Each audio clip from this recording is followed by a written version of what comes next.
Right, item 4.1, which is the petition for Lower Spa Road, and welcome Jill Richardson, who would like to come up and talk to us about this petition. So welcome today, lovely to see you.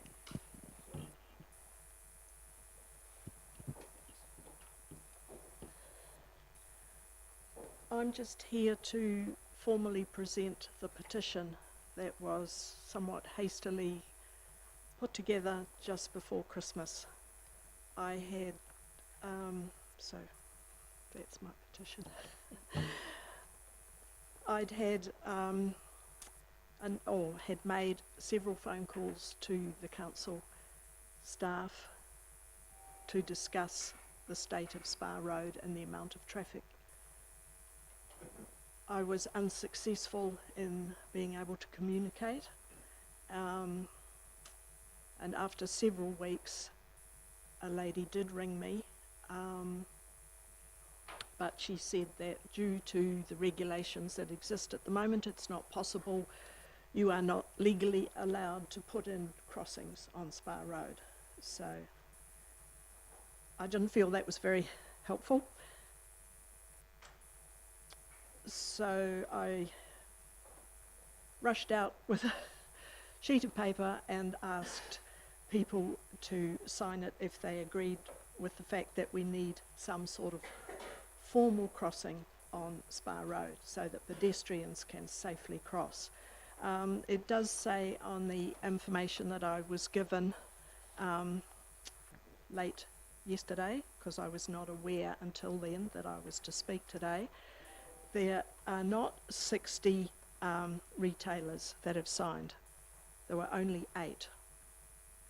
I spent about half to 3/4 of an hour walking up Spa Road from the first lot of shops above Countdown. So that was the number of shops that I went into. The signatories are the retailers and some of their staff, depended on who was in the shop because it was about 4 o'clock in the afternoon.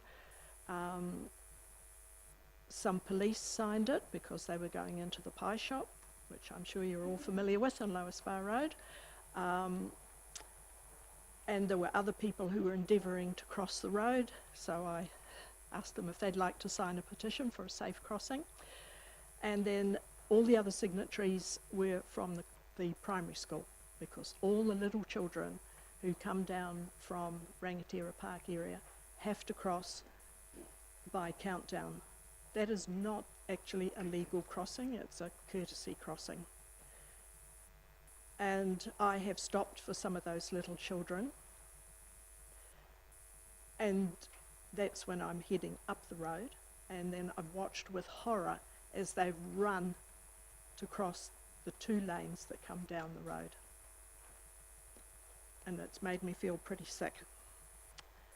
There are 10 side roads that feed in between the college and Countdown, and there's only one legal pedestrian crossing, and that's outside the college.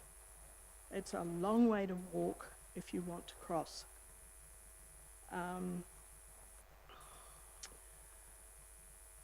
It's actually been suggested by somebody that the primary school children could walk up to the college crossing. That's a long walk for small children, and they still have to cross all the side streets. Not an easy thing to do. I'm just quickly looking at my notes because they were hastily put together this morning. There's a long, I think they call it a medium, flash medium, right down the middle of Spa Road, Lower Spa Road.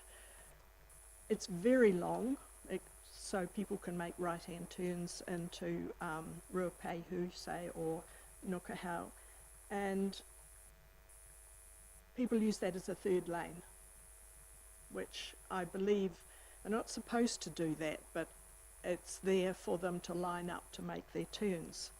So if you're trying to cross the road, you've got to negotiate that, 3 lanes of traffic, and then all the people turning in and out of the shops.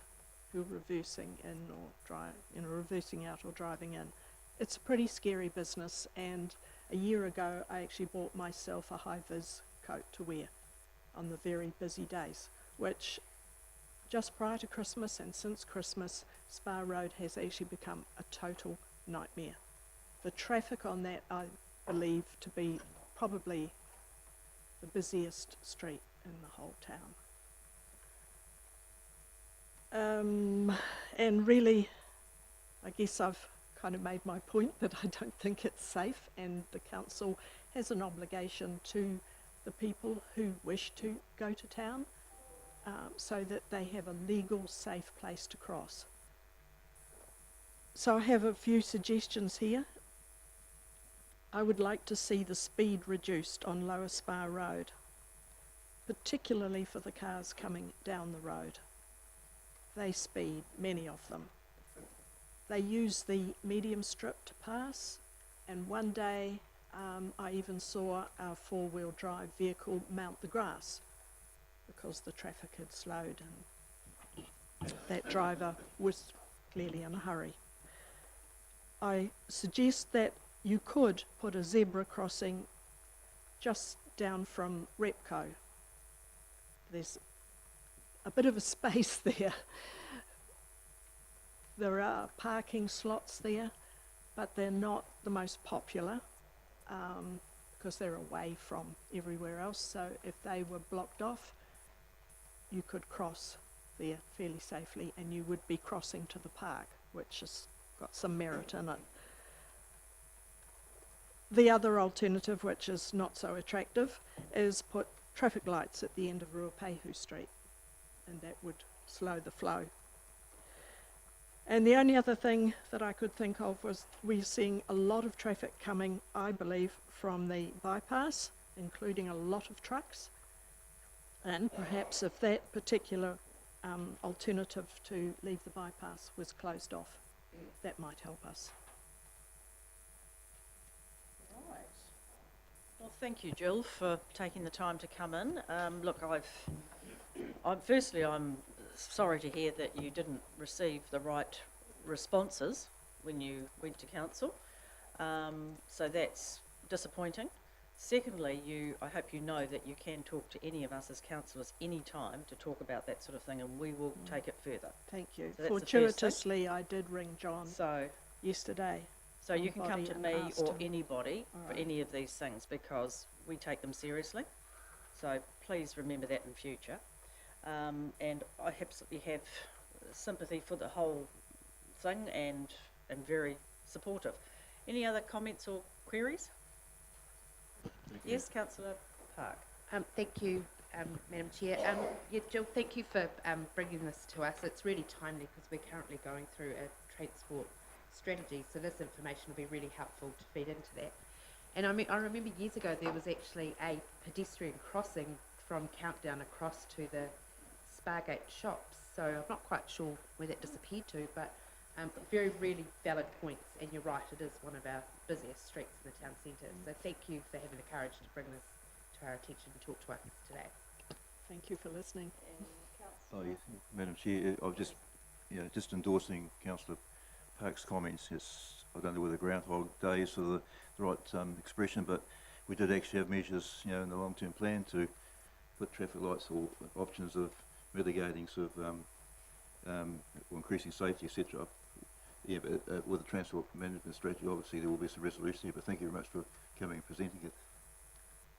Any other? Yes, Councillor. Thank you, Madam Chair. Just to make a comment, at an Access meeting, not yesterday but the last one before that, an issue was raised with the crossing up by, the road car at the shops up there. And Claire, just so I can't remember staff member Claire's surname, but Claire made the comment about certain criteria has to take place to get a crossing. So I'm just wondering if Mr. Strongman may know a little bit more about that. It's part of the bureaucracy that we work under, so I'm just wondering if we've got some knowledge on that. Oh, sorry. There are a whole lot of requirements and some of them are at our push. So probably rather than Dennis doing it now, because I know there'll be a whole lot of other considerations that go into it, is probably something that we need to work on and bring something back to you, looking at the whole area. That's right. Yeah. So, yeah, having said that, I agree, and that's what I was going to suggest, that we get the council staff to look into what can be done and how it can be done with the correct procedures and so on, because we're totally in agreement that something needs to be looked at. And thank you for taking the time to talk to people and gather the signatures. And as I say, once again, I'm sorry that it didn't actually happen sooner for you. So please feel free anytime. I'm sorry, Madam Chair, I'm going to be like I normally am. No.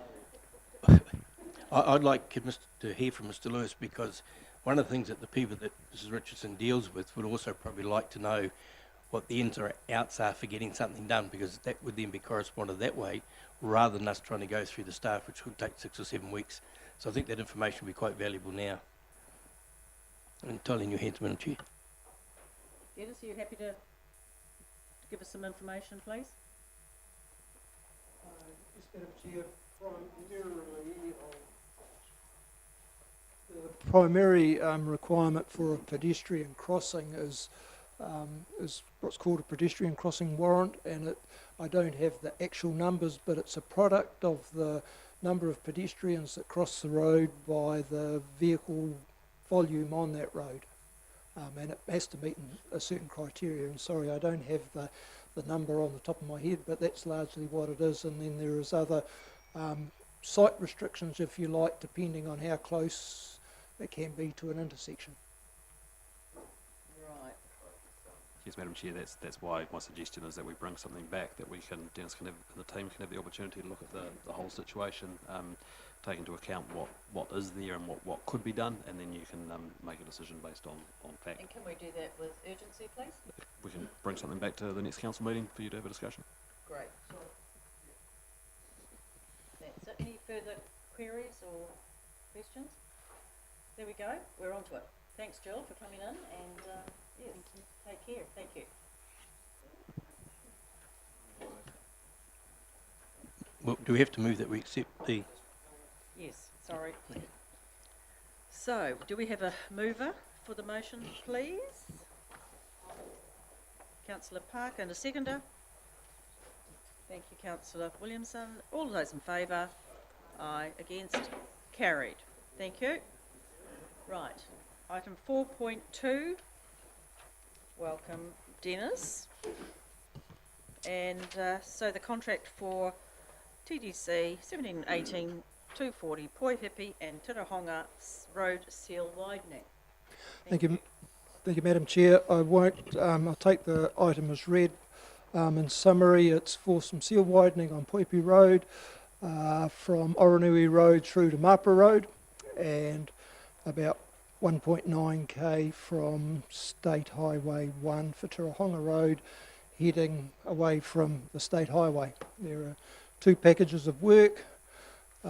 We allocate $300,000 per annum for each of those 2 separate projects. The Poihipi Road job, the length that it is, it makes sense to do that length of road, and the 300k is insufficient to do that.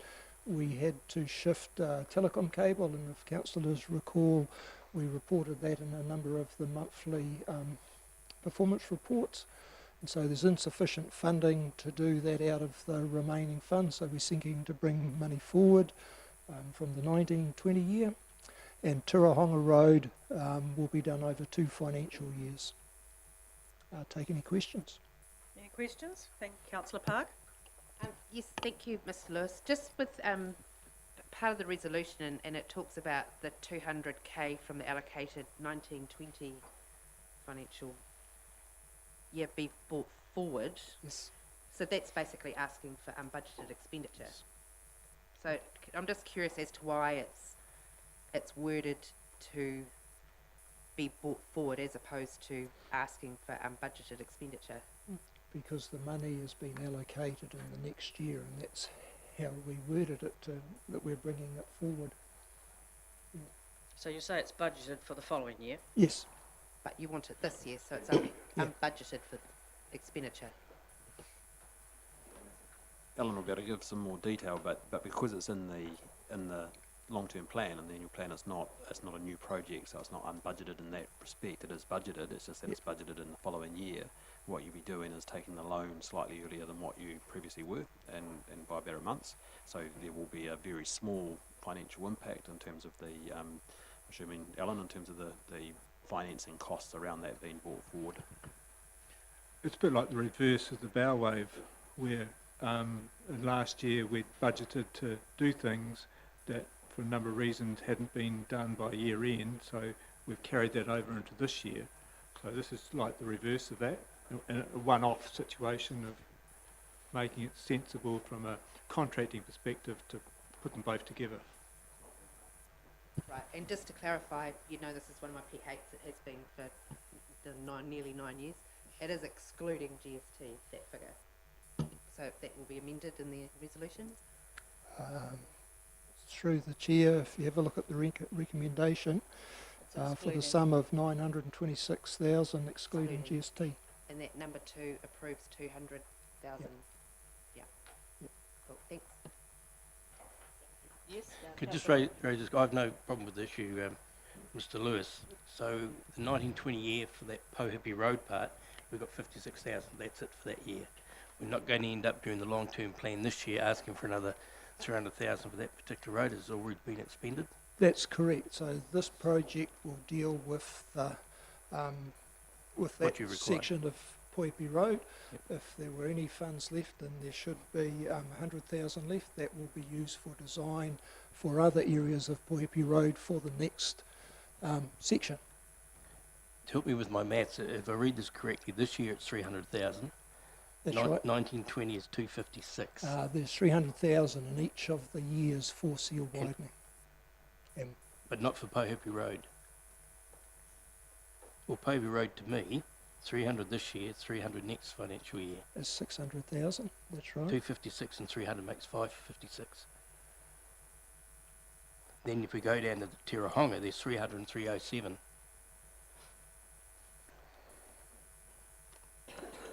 So hence the reason I've asked is that only 56,000 less left for the next financial year, 1920.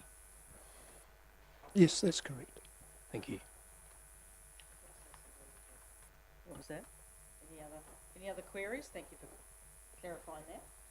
Any other queries from councillors? Yes? No, Not very Madam, many.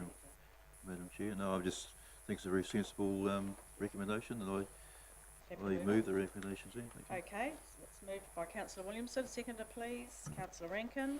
All those in favour? Aye, carried. Thanks, Dennis. Item 4.3. So, welcome, Nick. Good afternoon. Pass this time. Oh, lovely.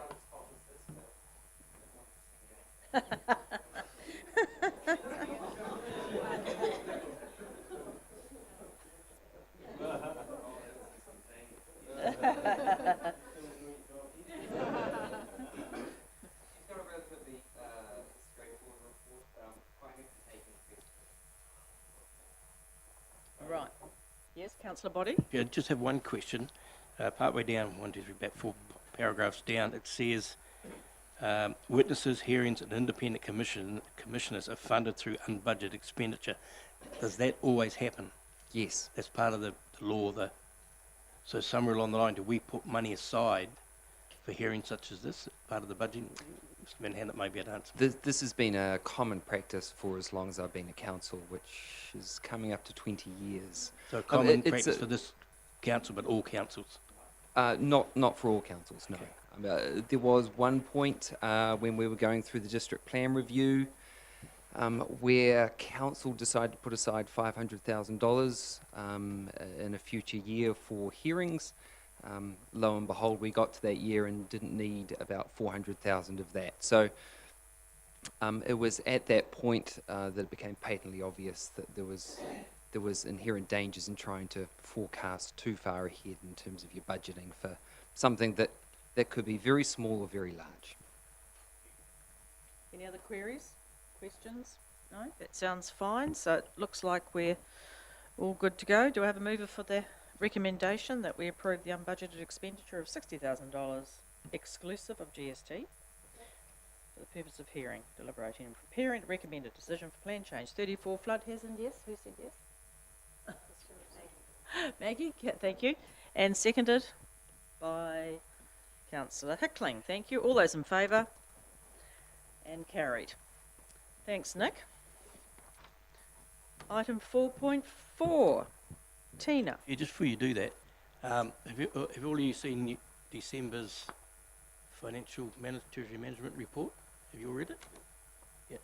Could I just then thank Mr. Manhattan for bringing it forward, as he has with the short time space you had to get it out. So it came through in a different form, but I appreciate that. Thank you. Thank you, Councillor Body. And yes, item 4.4. Tina. So in terms of engagements, if you can add on to there, which you've got in your calendars, the 21st at 9 a.m, which is the hearing with Local Government Commission for the representation review. It came in after the agenda was printed. And also note that on Tuesday the 19th, the PMG meeting will be cancelling that one. Okay, so you'll take that out of our diaries. Yes. Any other changes or? And the Zone 2 meeting, we still haven't received information about where that's being held, so we can't assist any further with that. So we can't see if a councillor can attend, or we can ask? Be a lucky dip. Right. Is there anywhere nice it could be? Within the zone. Yeah. Oh, okay. Right. Just a thought. Anyone like to report on anything they've been to, seen, done? I've done several openings and things. That's the next bit? Yep. Rightio. So this is really just the opportunity to put your name in there. If you don't go, that doesn't matter. It just means that we've recorded that, because the February meeting will be very close to the time it's due. No, I don't know. Hello. Hello. Obviously there's hairs getting to you. What's going on? Excuse me, just through the chair, just in regards to the 21st with the Local Government Commission hearings, I just wonder, we probably need to discuss a date in the next little while where we get together as a council to discuss our submission. Yep. And who's going to present it and all those sort of things. So I'm not sure, as the acting mayor, whether that's something that you'll lead the charge on, and you've probably got the busiest diary of everybody. So is that something that we can make a note of that we need to do probably sooner rather than later? So that date is, what was that? 21st. So something in the next couple of weeks, obviously. Yes. Are you offering to organise it? For Zone 2. Thank you. Oh, right, okay. Right, so perhaps we can have a look at some dates for that. Tina, Can are you able liaise with you to Yep. see what dates are free, and then put Yep. that out. Yep. Okay, great, thanks for the suggestion. So, so perhaps not before. There's already one.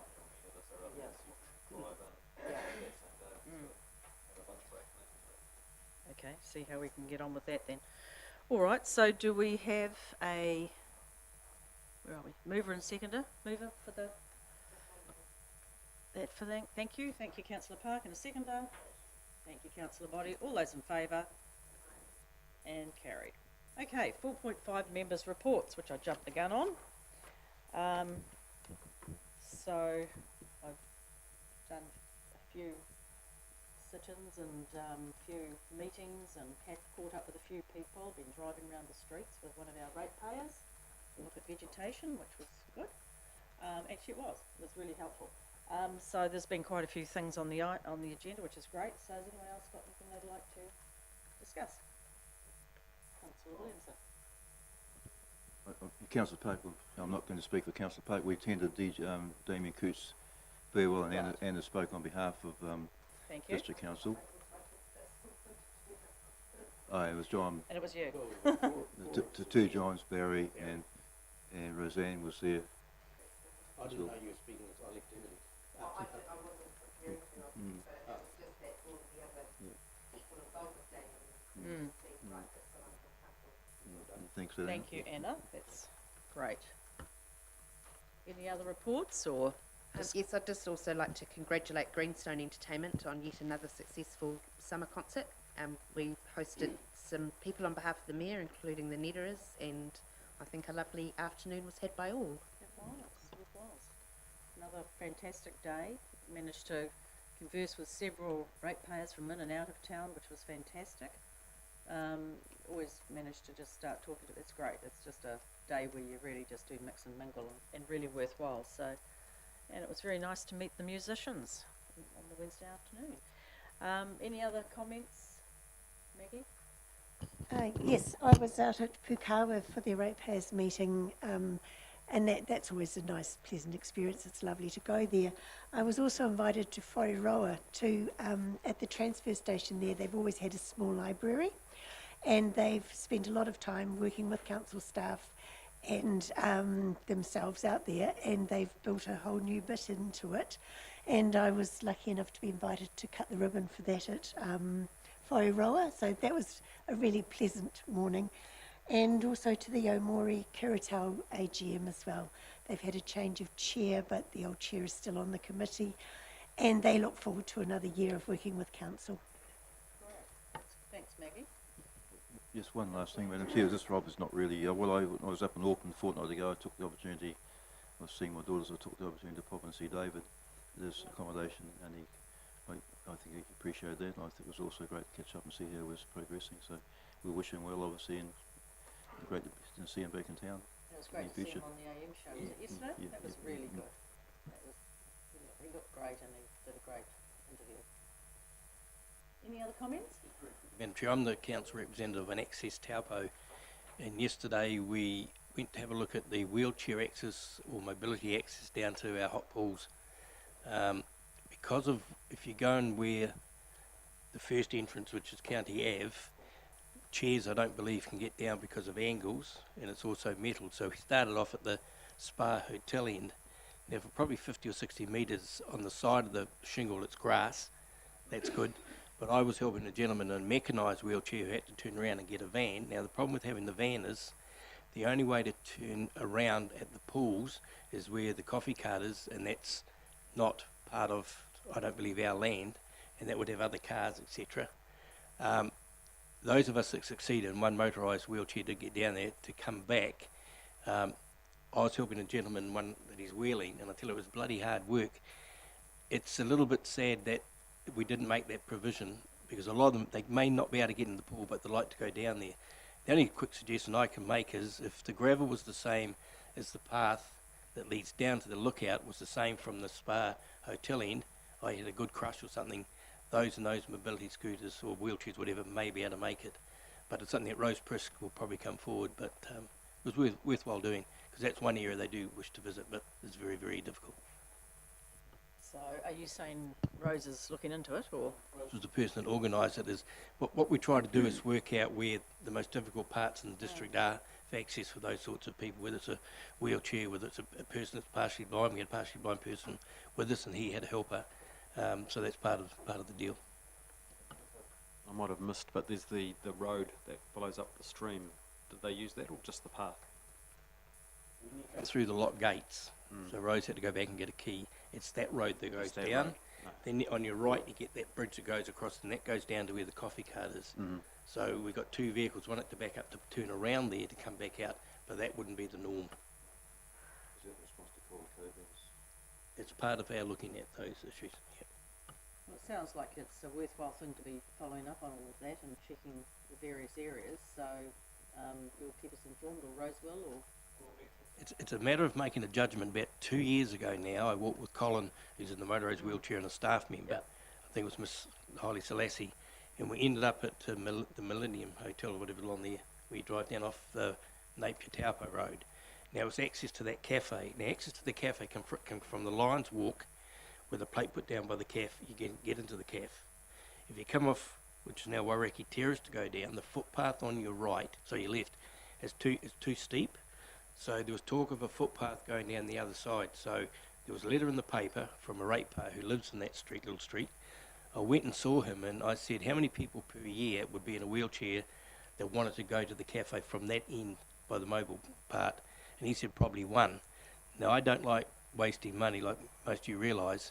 That may be an area when we say, hey, that's not cost effective, but certainly having that better access off the line walk so they can get to the cafe.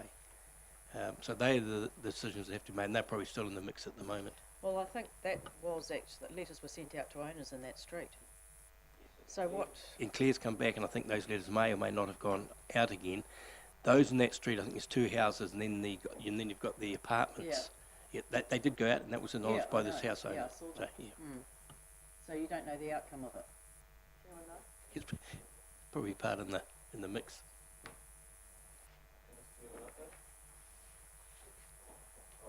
Dennis, you're not going to answer them? Anyone else know? Anyway, it's noted, Madam Chair. Right, yeah. I wondered about that too, because some people were saying, do we need 2 footpaths? But that point of view is probably quite pertinent. So, And I remember that because it was raised at the time, it wasn't necessarily access to the cafe, but access to the Lions Walk down that side. So that was the purpose of it. I'm not sure where it's at, so we can find that out and we can let you know. Would tell you that you can go to the car park further along, which is off the lakefront down to where the toilets are, and get access there. There'd be very few people would park having to cross the road to go down there specifically to get to the Lions Walk. anyway, we can find out perhaps where it's at. For the owners, did they have to approve it, or was that a courtesy letter? No, they don't approve it. We've got the right to put the footpath down there, but Right. But it was a heads up and have you got any issues Right. from memory? So a consultation letter. Right. Okay, thanks. Any further comments? Yes, hello, Kirsty. You have the smallest one. Yeah, no, I just wanted to note the 2 new events that we had in the Mangakino area. One was the Mango Summer Concert, which was amazing, right by the water, and locals organised it, and they raised $2,900 Wow. for our youth holiday program, which was a Great. hugely successful day. And the other one was the Waikato River Trails did the Summer Sizzler, which again was highly successful, and that event, both those events will happen again next year. So yeah, just wanted to mention those, and yeah, thank you to the organisers. Well done. I heard the Kinloch, whatever it was called, Kinstock or something, was quite successful. So, any other comments from anyone? Okay, so we just need a mover for the reports. Thanks, Councillor Park, seconded by Councillor Rankin. All those in favour? Aye, and carried. Thank you.